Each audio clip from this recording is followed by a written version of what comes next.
Nous voilà désormais en présence de l'énigmatique Math. Alors, c'est la seule arcane qui n'a pas de nombre. Il va donc représenter soit le 0, soit le 22. Il est soit tout au début, soit à la toute fin. Dans tous les cas, ce personnage sort du cycle, un petit peu fermé, on va dire, du battleur au monde. Lui, il est hors du cycle. Le fait qu'il n'ait pas de nombre, eh bien, signifie qu'il n'a pas d'étiquette. On ne peut pas l'identifier à qui que ce soit. Le Math est donc personne et tout le monde à la fois. C'est vraiment l'arcane du Joker. Alors, quand on rentre dans la signification, que voit-on? Eh bien, on voit un personnage qui avance dans la vie et qui fait confiance. On le voit au fait qu'il regarde en l'air. Il ne regarde pas où il marche. Et on reconnaît une forme de foi sur son visage, une forme de confiance. Donc le Math va représenter la foi dans la vie, la foi dans l'existence et la foi en soi. Il est porteur d'un savoir avec le bâton bleu spirituel ainsi que le baluchon de la connaissance, ce baluchon qui contiendrait tout le tarot.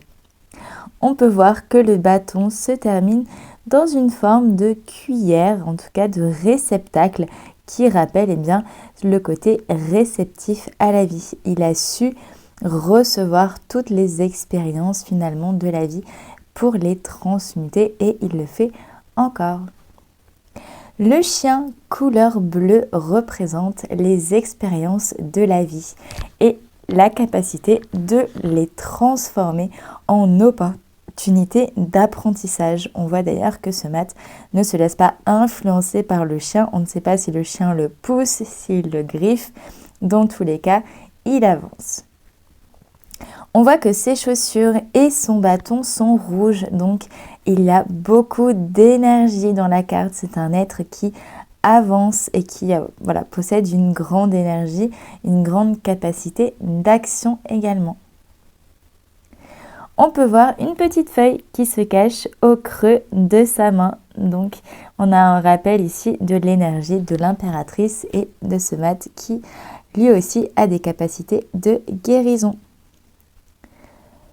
Il possède des grelots, donc c'est peut-être aussi un musicien. Ensuite, on voit que ses vêtements sont plutôt, on sait pas trop, on sait pas trop ce qu'ils sont. En tout cas, il n'est pas vraiment porteur de richesse. Au contraire, c'est plutôt une forme de haillon ou un peu un côté, vagabond, original, rebelle. Donc le Math va représenter tous ces archétypes-là, du vagabond, du pèlerin avec son bâton, pourquoi pas du SDF aussi qui porte sa maison sur son dos. Voilà. Autre détail, on voit que le Math a un pied dans le jaune, donc dans l'incréé, et qu'il avance ensuite sur un chemin bleu spirituel. Donc la signification, c'est que le Math crée son chemin au fur et à mesure qu'il avance, au fur et à mesure de ses pas. C'est vraiment un être libre par excellence.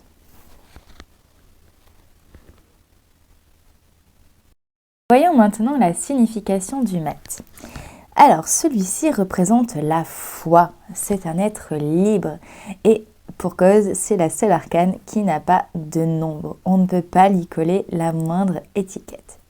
Ça va être tantôt un vagabond, tantôt un philosophe, tantôt un sans-abri, tantôt un prophète. On ne sait pas qui il est. Il peut absolument tout être, en général, plutôt dans les extrêmes. Il avance seul, en toute liberté sur le chemin de sa destinée, accompagné par sa foi inébranlable en l'existence comme seul bagage. Donc avec le Math, on échappe à tous les cycles. On recommence tout depuis le début. On initie. Le Math vient de matar, mourir. Donc on meurt pour recommencer. Le Math est libre, il a la capacité de conversion. La preuve, il se fait déchirer le pantalon par l'animal et c'est vécu non pas comme un emmerdement, mais comme quelque chose qui le pousse dans la direction dans laquelle il veut aller, avec le bleu spirituel en bas. Il transforme l'incréé en spirituel, il invente sa vie, il est créateur de son destin.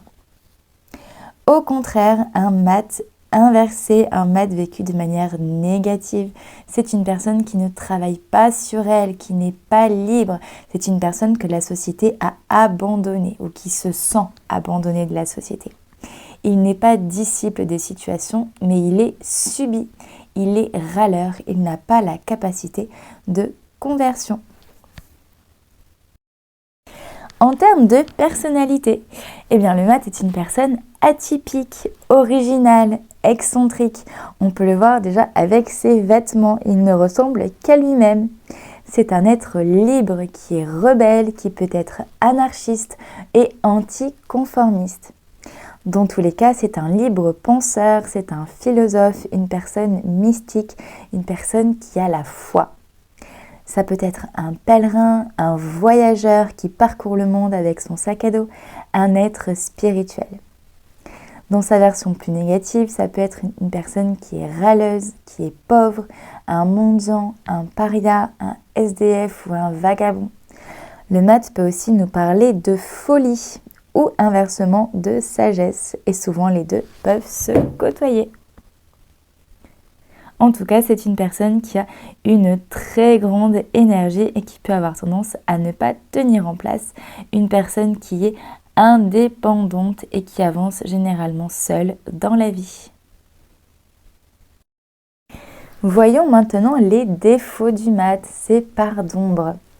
Alors, les défauts, eh bien, c'est qu'il peut y avoir un refus d'avancer. Le mat ne va pas convertir les expériences ou les apprentissages de la vie. Il va donc se sentir rejeté, il va se sentir mis à l'abandon. Ça va être comme un rebut de la société.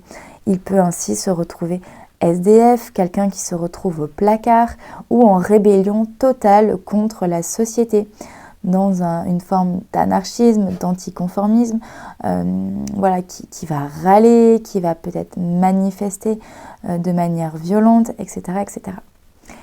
Le mat, dans sa version négative, va avoir un refus d'appartenir à une case, il va avoir un refus de se sentir étiqueté et du coup il va tout faire pour se sortir de ça, quitte à perdre même son identité, sans forcément faire le travail spirituel qui va avec, bien entendu. Il y a un refus d'appartenir à une communauté, voire un refus d'appartenir à une famille. Donc c'est un être qui va avoir tendance à prendre la fuite aussi, qui ne va certainement pas s'engager. Pour lui, engagement égale enfermement, donc hors de question de s'engager. La fuite, c'est son premier moyen de protection. Il peut y avoir aussi une forme de maladie mentale avec le mat. Il peut être sujet à la schizophrénie ou tout simplement, il peut avoir en tout cas beaucoup de difficultés à trouver sa place. Du fait qu'il n'ait pas de nombre, qu'il n'ait pas d'étiquette finalement, eh bien c'est difficile pour lui de savoir où est sa place, de pouvoir s'ancrer. Il peut y avoir une difficulté aussi à gagner de l'argent. Le mat, dans sa version négative, c'est un être qui est plutôt pauvre, qui va mendier, qui va avoir besoin de la charité des autres pour pouvoir avancer. Il va représenter aussi la folie, la psychose, la démence. Ça peut être quelqu'un qui peut être sujet aux addictions également. Voilà, dans sa partie plus sombre. Les mots-clés concernant le mat, nous avons les voyages, la liberté, la foi, le rebelle, l'intuition, le pèlerin, la sagesse, le prophète, l'indépendance et l'aventure. Dans son aspect négatif, nous avons la folie, le paria, le rejet, l'isolement, les emmerdements et la faible capacité de conversion.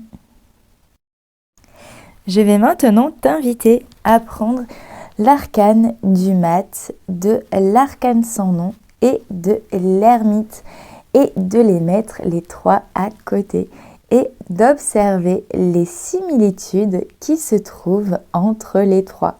Si tu prends le mat et l'arcane sans nom, eh bien, tu verras que ce sont exactement le même personnage. Ils vont dans la même direction, ils ont quasiment la même position, ils sont juste à des étapes d'évolution différentes. Et il en est de même pour l'ermite. Donc, mat, arcane sans nom et ermite, c'est le même personnage, mais dans des niveaux de conscience, on va dire, ou à des étapes de vie qui sont différentes.